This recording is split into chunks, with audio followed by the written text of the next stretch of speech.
Dopo Olbia, altri comuni sardi sono pronti a istituire l'imposta di soggiorno. Sulla questione intervengono la Federalberghi e la Faita Confcommercio di Nuoro Gliastra, che in una nota sottolineano la propria contrarietà all'eventuale istituzione dell'imposta nei comuni di Siniscola e Posada.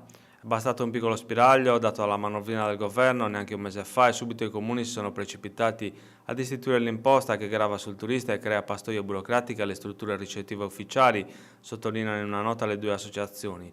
In sostanza viene tassato il turismo ufficiale, quello che transita per le strutture trasparenti, mentre il turismo invisibile, quello che attraversa le seconde case e tutta l'accoglienza in nero, non viene toccato.